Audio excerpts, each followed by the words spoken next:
कहानी के शुरू होते ही दिखाया जाता है कि एक आदमी एग यॉक के अंदर ग्रीन कलर का लिक्विड इंजेक्ट कर रहा है, जिसके फौरन बाद वो एग यॉक 1 से 2 हो जाती है। सीन कट होता है और हमें दिखाया जाता है कि कुछ लोग एलिजाबेथ स्पार्कल नाम का एक स्टार बना रहे हैं। असल में एलिजाबेथ एक बहुत ही खूबसूरत मॉडल है और एक शो की होस्ट भी। इस स्टार के बनने के कुछ अरसे तक लोग इस स्टार के पास आकर सेल्फीज लेते थे, लेकिन फिर आहिस्ता आहिस्ता लोगों का इस स्टार से ध्यान हटता चला गया और ये स्टार टूट गया। किसी ने इसे ठीक भी नहीं किया, जो ये साफ जाहिर कर रहा था कि लोगों का एलिजाबेथ स्पार्कल के अंदर से इंटरेस्ट खत्म होता जा रहा है। सीन कट होकर हमें एलिजाबेथ स्पार्कल को दिखाया जाता है, जिसकी आज 50वीं सालगिरह है। अब वो बूढ़ी हो चुकी है, लेकिन अभी तक वो उसी शो को होस्ट करती है। अपने शो की शूटिंग के बाद जब एलिजाबेथ वॉशरूम में जाने लगी तो उसे पता चला कि लेटेस्ट वॉशरूम किसी वजह से बंद था, इसलिए वो मेल वॉशरूम में चली गई, जहाँ पर शो का डायरेक्टर भी आ गया। वो फोन पर किसी से बात कर रहा था कि अब एलिजाबेथ पहले जैसी नहीं रही। एलिजाबेथ की वजह से जहाँ पहले उन्हें रेटिंग्स बहुत हाई मिलती थी, अब उनकी TRPs गिरती जा रही हैं और मुझे अब एलिजाबेथ को रिप्लेस करना है। मुझे कोई नई जवान और खूबसूरत लड़की चाहिए अपने शो के लिए। ये सुनकर एलिजाबेथ बुरी तरह टूट गई। उसे अपनी जिस खूबसूरती पे घमंड था, आज वो खत्म हो गई थी। वो गौर से अपने आप को शीशे में देखती रही, जहाँ बहुत सारी झुर्रियाँ आ गई थी। ढलती जवानी का उसे दुख तो था ही, लेकिन अब उसे एक दुख ये भी था कि उसे शो से निकाला जा रहा था। एलिजाबेथ ऐसे सब कुछ नहीं छोड़ सकती थी। वो पहले डायरेक्टर से मिलने के लिए जाती है, जहाँ डायरेक्टर बताता है, देखो एलिजाबेथ, मैं तुम्हारी कोई मदद नहीं कर सकता क्योंकि मेरा शो चलता है लोगों से और मैं लोगों को वो देना चाहता हूँ जो उन्हें चाहिए, कितनी खूबसूरती, और वो अब तुम में नहीं रही। डायरेक्टर की बातों ने एलिजाबेथ को बुरी तरह तोड़ दिया था। वो होटल से निकल तो गई, लेकिन ड्राइव करते हुए डायरेक्टर की बातें उसके कानों में गूंज रही थी और बस फिर इसी सब में उसका ड्राइविंग से ध्यान हट जाता है और सामने से आती हुई गाड़ी उसकी गाड़ी को बुरी तरह क्रैश कर जाती है और हैरानकुन तौर पे पता चलता है कि एलिजाबेथ को इतने बुरे एक्सीडेंट में एक खराश भी नहीं आई थी। ये उसकी अच्छी किस्मत ही थी। खैर, एलिजाबेथ को डॉक्टर ने हॉस्पिटल से डिस्चार्ज तो कर दिया, लेकिन अब वो फूट फूट के रोने लगी क्योंकि उसने रास्ते में बिलबोर्ड से उतरती हुई अपनी पिक्चर्स देख ली थी। देखने को मिलता है कि यहाँ पे एक नर्स उसकी रीढ़ की हड्डी चेक करता है और फिर उसे उसके कपड़े दे देता है। एलिजाबेथ अब जैसे ही हॉस्पिटल से बाहर निकली तो उसे फील हुआ कि नर्स ने उसकी कोट में कोई मैसेज छोड़ा था। मैसेज में लिखा था कि इसने मेरी लाइफ बदल दी और इसी के साथ एक ड्राइव भी थी जिस पे लिखा था द सब्सटेंस। एलिजाबेथ घर आती है और आते ही उस ड्राइव को चलाती है, जिसमें द सब्सटेंस नाम की एक फ्लूइड के बारे में इंफॉर्मेशन दी जा रही थी। ये सब्सटेंस एक जादुई सब्सटेंस था और ये सब्सटेंस किसी भी बूढ़े इंसान को उसका एक नया और जवान वेरिएंट दे सकता है। इसे सब्सटेंस फ्लूइड के साथ एक और भी फ्लूइड मिलने वाला था जो दोनों वेरिएंट्स यानी ओल्ड बॉडी और न्यू बॉडी को एक साथ जोड़ के भी रखता। ये काम इतना आसान तो नहीं था, लेकिन बहुत ज्यादा मुश्किल भी नहीं था। जो इंसान इस सब्सटेंस को यूज करता उसके लिए हर 7 दिन में अपने दोनों वेरिएंट्स को एक्टिवेट करना जरूरी था और नए वेरिएंट यानी जवान बॉडी को स्टेबलाइज रखने के लिए हर रोज उस नई बॉडी को एक इंजेक्शन लगाना है उस खास सब्सटेंस का जो पुरानी बॉडी के रीढ़ की हड्डी से निकलेगा। जब एक वेरिएंट यानी एक बॉडी एक्टिवेट रहेगी, उस टाइम पर दूसरा वेरिएंट यानी दूसरी बॉडी बेहोश रहेगी। एलिजाबेथ को पहले तो ये सब झूठ लगा। उसने इस फ्लैश ड्राइव को ही एक झूठ समझकर डस्टबिन में फेंक दिया, लेकिन रात को फिर उसे ब्रेक डाउन फील हुआ। उसे अपने घर पे लगी अपनी जवानी की तस्वीरें डिस्टर्ब करने लगी और तब उसने जुनून में आकर उस नंबर पे मैसेज कर दिया कि मुझे वो सब्सटेंस ऑर्डर करना है। दूसरी तरफ जो कोई भी बात कर रहा था उसने ज्यादा एलिजाबेथ से बात नहीं की, बस एलिजाबेथ से उसका एड्रेस पूछा और फिर उसे एक खास एड्रेस बताते हुए कॉल काट दी। अगली सुबह दिखाया जाता है कि एलिजाबेथ न्यूज़पेपर पढ़ रही थी, जहाँ पर उसे एक एड दिखी जो उसी की कंपनी ने लगाई थी। एलिजाबेथ को रिप्लेस करने के लिए एक नई मॉडल के इंटरव्यू के लिए ये एड चल रही थी, जिसे देखकर वो और भी ज्यादा उदास हो गई। इसी न्यूज़पेपर के साथ उसने एक एनवेलप भी उठाया था जो ब्लैक कलर का था। एलिजाबेथ जब उस एनवेलप को खोलती है तो उसमें एक नंबर लिखा हुआ था। अब एलिजाबेथ उस आदमी के कॉल पे बताए सीक्रेट एड्रेस पे पहुंचती है जो काफी अंदर करके एक खुफिया सी जगह थी। ये था एक लॉकर रूम जो उसे नंबर कार्ड दिया गया था। एलिजाबेथ ने उसी के जरिए इस जगह को एक्सेस किया और फिर अपना लॉकर खोला, जहाँ पे एक बॉक्स था जिसे लेकर वो अपने घर आ गई। घर आकर वो फौरन इस बॉक्स को खोलती है तो उसमें उसे काफी सारी चीजें मिली। सबसे पहले एक सीरम और एक इंजेक्शन जिसे सिर्फ एक मर्तबा इस्तेमाल करना था। उसके साथ ही एक स्टेबलाइजर किट जिसके जरिए रोज नई यानी जवान बॉडी को उन्हें स्टेबलाइज करना था। और ये तो उस फ्लैश ड्राइव से पहले ही पता चल चुका है कि उस स्टेबलाइजर का फ्लूइड ओल्ड बॉडी की रीढ़ की हड्डी से निकलेगा। अब दोनों बॉडीज को चेंज करने के लिए भी एक खास किस्म की किट दी गई थी और साथ में दोनों बॉडीज के लिए यानी जवान और बूढ़ी बॉडी के लिए स्पेशल खाना भी दिया गया था। एलिजाबेथ इसके बाद वॉशरूम में जाती है और काफी देर तक अपनी बॉडी को देखती रहती है, ऐसे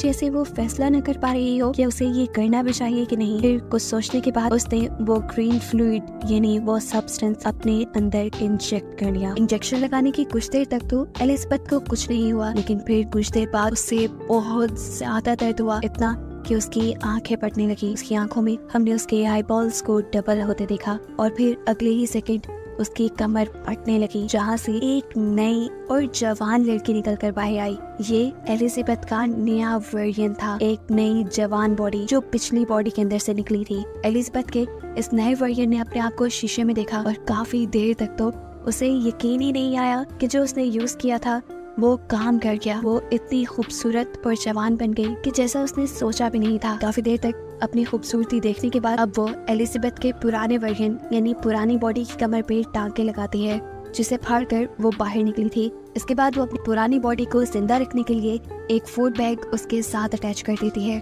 जो कंपनी ने ही उसे दिया था। आज पूरी रात उसने अपनी खूबसूरती को एंजॉय किया। सुबह जब वो उठी तो उसके नाक से खून आ रहा था कि देखकर वो परेशान हो गई और उसे याद आया कि उसे तो एक एक्टिवेटर किट भी दी गई थी और उसे बताया गया था कि हर रोज नई बॉडी को यानी जवान बॉडी को एक्टिव रखने के लिए पुरानी बूढ़ी बॉडी की रीढ़ की हड्डी से उसे सब्सटेंस निकाल कर अपने अंदर इंजेक्ट करना है। इसीलिए वो फौरन पुरानी बॉडी की रीढ़ की हड्डी से सब्सटेंस निकालना शुरू कर देती है और ये इंजेक्शन लगाने के बाद वो बिल्कुल नॉर्मल हो चुकी थी। इस नए वर्जन की खूबसूरती पहले से कहीं ज्यादा थी, इसीलिए वो तैयार होती है और उसी शो के ऑडिशन के लिए जाती है जहां से उसे निकाल दिया गया था। वहां एलिजाबेथ की खूबसूरती देखकर सभी लोग दंग रह गए और डायरेक्टर ने भी फौरन एलिजाबेथ को सिलेक्ट कर लिया। एलिजाबेथ ने यहाँ अपना नाम सू बताया था। इंटरव्यू में सिलेक्ट होने के बाद सू को याद आता है कि उसे तो हर हफ्ते अपनी बॉडी चेंज भी करनी है, जिसके लिए वो बहाना बनाती है कि मेरी मॉम बीमार है और मुझे हर हफ्ते अपने गांव जाना पड़ता है अपनी मॉम का ख्याल रखने के लिए। डायरेक्टर बिना कुछ सोचे समझे उसके हफ्ते में ये छुट्टियां लेने वाली शर्त भी मान चुके थे। फाइनली सो को ये जॉब मिल गई थी और वो इस जॉब को बहुत एंजॉय कर रही थी। जो इस नई बॉडी से उसे खूबसूरती मिली थी उसे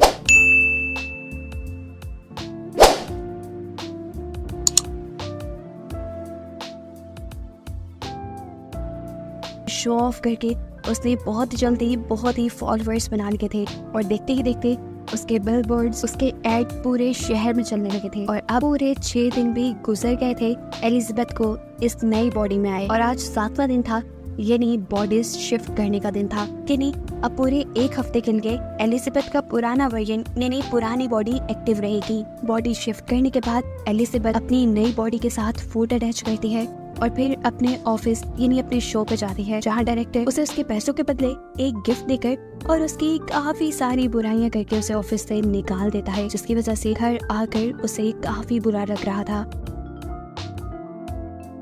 खैर, अब अगला दिन आ जाता है। एलिजाबेथ को न्यूज़पेपर पढ़ते हुए एक एनवेलप मिला उसे कंपनी का, जहाँ से उसने वो सब्सटेंस लिया था। इस एनवेलप के अंदर मैसेज था कि उसकी नई रिफिल किट आ चुकी है और एलिजाबेथ अब अपना कोट शर्ट पहनकर वो किट ले आती है। अब 7 दिन पूरे हो जाते हैं और एलिजाबेथ सो में बदल जाती है, यानी वो अपनी नई बॉडी को एक्टिव कर लेती है। अब इस नई बॉडी ने तो दुनिया के सारे मजे लेने थे, ऐसे में वो कभी घर पे होती कभी ना होती, उसकी सच्चाई खुल भी सकती थी। इसलिए उसने फैसला किया कि वो अपने घर की ही एक दीवार तोड़कर एलिजाबेथ की पुरानी बॉडी को वहाँ छुपा कर रखेगी। सू की इस खटर पटर से इतना शोर हो रहा था कि उसके नेबर्स भी परेशान होने लगे और जब एक नेबर आकर उससे कंप्लेन करने लगा तो सू की खूबसूरती को देखकर वो कंप्लेन भी नहीं कर पाया। उल्टा उसने बोला, अगर कोई मदद चाहिए हो मुझे बुला लेना, मैं पास में ही रहता हूँ। लेकिन सू तो सीक्रेट काम कर रही थी, किसी की मदद उसे चाहिए नहीं थी, इसीलिए बड़े नखरीले अंदाज में उसने अपने नेबर के मुंह पे ही दरवाजा बंद कर लिया और फिर वो अंदर आई और कई घंटे लगाकर उसने अपना काम पूरा कर लिया।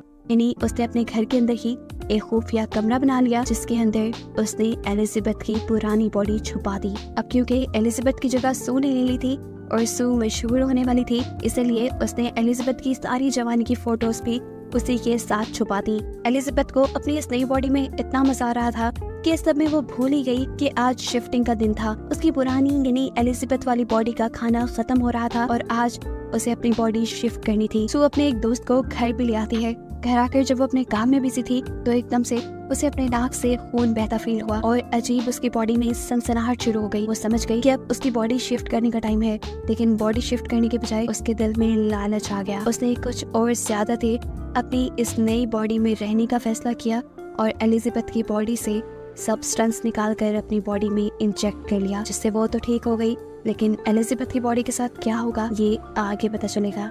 7 दिन और सू ने ऐसे ही गुजारे और फिर बॉडी शिफ्ट की। जब वो एलिजाबेथ वाली बॉडी में आई तो उसने देखा कि उसकी एक उंगली गल चुकी थी और ये सरासर उसकी लापरवाही की वजह से हुआ था, यानी उसने वक्त पे अपनी बॉडी स्विच नहीं की थी। एलिजाबेथ अब टेंशन में कंपनी में कॉल करती है और उनसे पूछती है कि मैंने अपना एक साइकिल मिस कर दिया, मैंने अपनी बॉडी स्विच नहीं की जिसकी वजह से मेरी एक उंगली खराब हो गई है, इसे ठीक करने का क्या सोल्यूशन है। तब कंपनी ने जवाब दिया, इसका कोई हल नहीं, जो हो गया सो हो गया। और ये सुनकर वो बहुत ज्यादा डर गई। कंपनी ने उसे बताया कि तुम 2 नहीं हो, तुम हो एक ही बॉडी से निकली है तुम्हारी वो नई बॉडी भी, इसीलिए तुम्हें ध्यान रखना होगा। फिर एलिजाबेथ अब अपनी नई रिफिल किट लेने के लिए आई। अपनी रिफिल लेने के बाद वो एक रेस्टोरेंट में गई जहाँ पर उसे एक बूढ़ा आदमी नजर आया जो उससे अजीबोगरीब बातें करने लगा था। एलिजाबेथ ने नोट किया कि उसके हाथ पे बिल्कुल वैसा ही निशान है जैसा हॉस्पिटल में नर्स के हाथ पे उसने देखा था, यानी ये उस नर्स का पुराना बूढ़ा वर्जन था। ये बूढ़ा आदमी उससे पूछता है, क्या तुम्हारी नई बॉडी ने तुम्हें खाना तो नहीं शुरू किया? ये सुनकर वो घबरा गई और वहाँ से उठकर भाग निकली। एलिजाबेथ अब अपने घर आ जाती है। वो इस पुराने वर्जन में भी खुश रहना चाहती थी, इसीलिए उसने अपने एक दोस्त को कॉल की मिलने के लिए। वो बहुत ही प्यारा तैयार हुई, उसने बहुत प्यारे कपड़े पहने और बिल्कुल सू जैसा यानी अपने नए वर्जन जैसा मेकअप किया। तैयार श्यार होकर वो बाहर निकलने ही वाली थी कि उसे बाहर लगे हुए सू के पोस्टर्स नजर आ गए, जो देखते ही उसका सारा कॉन्फिडेंस लूज हो गया और उसने अपने मेकअप, अपना बाल सब कुछ उलझा लिया। वो अब पागल होने लगी थी। अपने डिप्रेशन के चलते वो बहुत ज्यादा खाना खाती है और फिर सो जाती है। दिन का टोकर हमें दिखाया जाता है कि अब एलिजाबेथ ने बॉडी स्विच कर ली थी और ये टाइम था उसके शो का। एलिजाबेथ अब डांस कर रही थी, यानी अपनी शो की शूटिंग कर रही थी। तभी अचानक उसकी लोअर बॉडी पर हम्प आ जाता है, जिसे देखते ही वो कंफ्यूज होकर शूटिंग छोड़कर वॉशरूम में चली जाती है। उसने इस हम्प को स्क्रॉल करते हुए अपने बेली बटन से जब बाहर निकाला तो उसे पता चला ये एक चिकन था जो रात में एलिजाबेथ ने कहा था। ये देखते ही वो बहुत ज्यादा डर गई और उसकी आंख खुल गई। पता चला ये सब एलिजाबेथ का एक ख्वाब था। सुबह होने पर अब सच में उसने अपनी बॉडी स्विच की और अपने शो के लिए चली गई, लेकिन वहाँ जाते ही वो ये देखकर घबरा गई कि शो के लोग शूटिंग का सामान पैक कर रहे थे और उन्होंने उसे बताया कि अब से ये शो नहीं चलेगा। घबरा कर वो डायरेक्टर के पास गई तो डायरेक्टर ने उसकी परेशानी खुशी में बदल दी, ये कहते हुए कि अब वो ये आम सा शो नहीं करेगी बल्कि वो तो न्यू ईयर ईव होस्ट करेगी। ये सुनते ही उसकी तो खुशी का ठिकाना ही नहीं रहा और उसने बिना कुछ सोचे समझे हाँ कर दी। हालांकि न्यू ईयर ईव वो दिन था जब उसे अपनी बॉडी स्विच करके एलिजाबेथ की बॉडी में जाना था। इस चीज की परवाह न करते हुए अब सू काफी दिन तक अपनी इस नए वर्जन में, इस नई बॉडी में ही रहती है और इसे एक्टिव करने के लिए एलिजाबेथ यानी अपनी पुरानी बॉडी से स्टेबलाइजर निकालकर अपनी बॉडी में इंजेक्ट करती रहती है, जिसका असर एलिजाबेथ की पुरानी बॉडी पर हो रहा था। अब काफी दिन बाद जब सू ने अपने आप को स्विच किया तो देखा कि एलिजाबेथ बिल्कुल बूढ़ी हो चुकी थी उसके सीरम ज्यादा निकालने की वजह से। अब तो एलिजाबेथ अपनी हालत देखकर अब एलिजाबेथ को सू से नफरत होने लगी थी। वो अपने घर में लगी सारी सू की फोटोज को मारने लगती है, यहाँ तक कि वो अपने घर के उस मिरर को भी कवर कर देती है जहाँ सामने से सू के बिलबोर्ड्स उसे नजर आते थे। एलिजाबेथ बहुत परेशान थी। वो अब कंपनी में कॉल करती है और उनसे पूछती है कि क्या इस सब का कोई सोल्यूशन है, क्या मुझे वही बॉडी वापस नहीं मिल सकती जिस बॉडी के अंदर से मैंने नए वर्जन को यानी सू को निकाला था। कंपनी के आदमी ने बताया, आपको पहले भी बताया गया था, जो हो गया सो हो गया, अब कुछ चेंज नहीं हो सकता। हाँ, लेकिन ये आपके हाथ में है कि अगर आप सब कुछ रोकना चाहें तो यहीं पर रोक सकती हैं और अब आपका ओल्ड वर्जन यानी आपकी एलिजाबेथ वाली बॉडी जिस कंडीशन में है उसके साथ आप अपनी पूरी उम्र गुजार सकते हैं। लेकिन ये एलिजाबेथ को मंजूर नहीं था।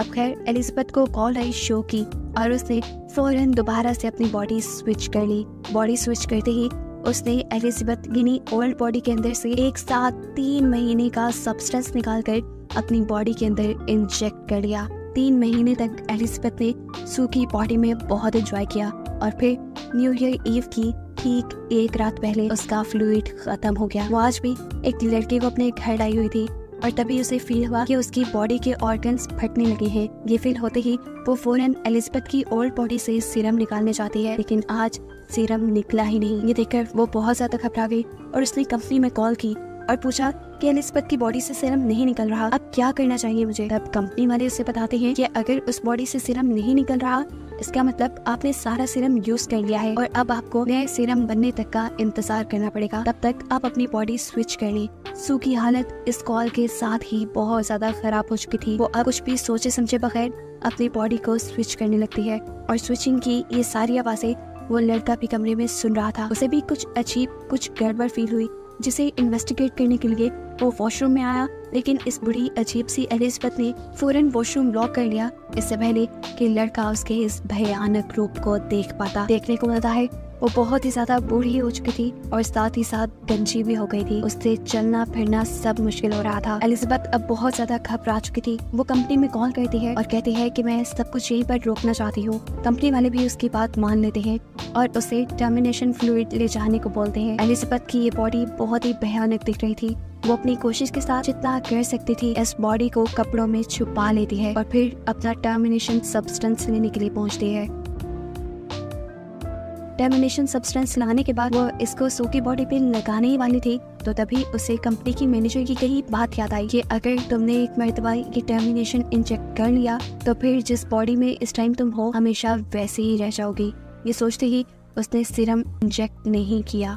उसे शीशे में अपनी बॉडी को देखा और उसे सू पे दोबारा गुस्सा आने लगा, क्योंकि ये सब सू की वजह से हुआ था। उस समय उसने सू में सीरम इंजेक्ट कर लिया, लेकिन अभी उसने आधा ही सीरम इंजेक्ट किया था कि उसे ख्याल आया कि अभी तो उसे बहुत बड़ा शो होस्ट करना है और आने वाले दिनों में उसे अवार्ड भी मिलने वाला है।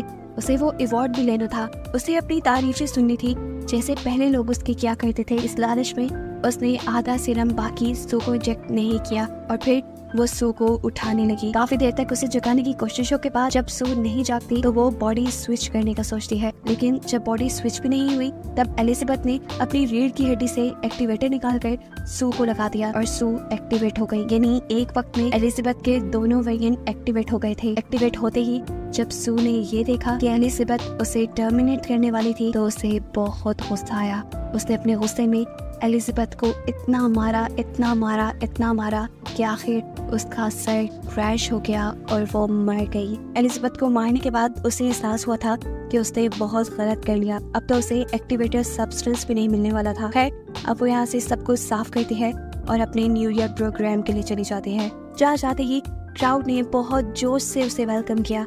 उसे ये सब बहुत अच्छा लग रहा था, लेकिन तभी अचानक उसे अपनी बॉडी में कुछ अजीब महसूस होने लगा। उसके नाक से खून आने लगा और वो घबरा कर वॉशरूम में आ गई। उसने जैसे ही मुंह खोला तो उसके 2 दांत टूट कर गिर गए। उसने मुंह खोल के जैसे ही अपने 2 दांतों को और टच किया तो वो भी टूट कर गिर गए और तब उसे एहसास हुआ कि असली एलिजाबेथ के मरने की वजह से उसकी बॉडी खोखली हो गई है। अब उसे अगर किसी भी तरह जिंदा रहना था तो उसे एक्टिवेशन सीरम लगाना था, जिसके लिए वो अपने घर की तरफ बढ़ जाती है। लेकिन जब वो लिफ्ट में थी तभी उसका एक नील और एक कान कटकर गिर गया।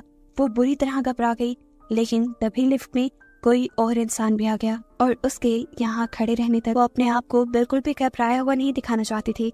उसने बिल्कुल ऐसी एक्टिंग की जैसे कुछ भी ना हुआ हो और फिर जल्दी से वो अपने घर आ गई। अब सू जैसे ही जाकर एक्टिवेशन सीरम लगाती है तो कुछ नहीं होता। तब उसे याद आता है कि उसके पास तो सब्सटेंस भी रखा है जो उन्हें बस एक ही मर्तबा यूज करना था। उसने कुछ भी सोचे समझे बगैर ये सब्सटेंस अपने अंदर इंजेक्ट कर लिया और ये करते ही सू को बहुत ज्यादा दर्द हुआ। पहले की तरह उसकी बॉडी कमर से फटी और अंदर से एक सू और एलिजाबेथ का मिला जुला अजीब सा वेरिएंट बाहर निकल आया, जो दिखने में किसी भयानक खौफनाक मॉन्स्टर जैसा था। सू एक हाइब्रिड बन चुकी थी। उसकी दिमागी हालत इतनी खराब हो गई कि उसने एहसास नहीं किया अब वो क्या है, वो दुनिया के सामने जा भी सकती है कि नहीं। उसने अपने इस हाइब्रिड चेहरे के ऊपर ही सू की तस्वीर लगाई और अपने शो पे चली गई। जैसे ही वो स्टेज पे माइक के पास पहुंचती है, वहां जाकर उसके मुंह से फोटो गिर जाती है और सबको उसका भयानक हाइब्रिड चेहरा दिख जाता है, जो दिखने में बहुत क्रीपी था। सभी लोग उससे डरने लगे और उसे मॉन्स्टर कहकर उससे दूर भागने लगी। एलिजाबेथ को देखकर घबराते हुए अब एक आदमी बेसबॉल बैट से एलिजाबेथ के मुंह पे वार करता है, जिससे उसका मुंह कट के इधर उधर गिर जाता है और उसकी बॉडी से खून निकलकर पूरे स्टूडियो में फैल जाता है। सभी लोग घबराकर वहां से चले गए और एलिजाबेथ की बॉडी अजीबो गरीब टुकड़ों में डिवाइड होते हुए किसी कीड़े की तरह रेंगते हुए वहां से बाहर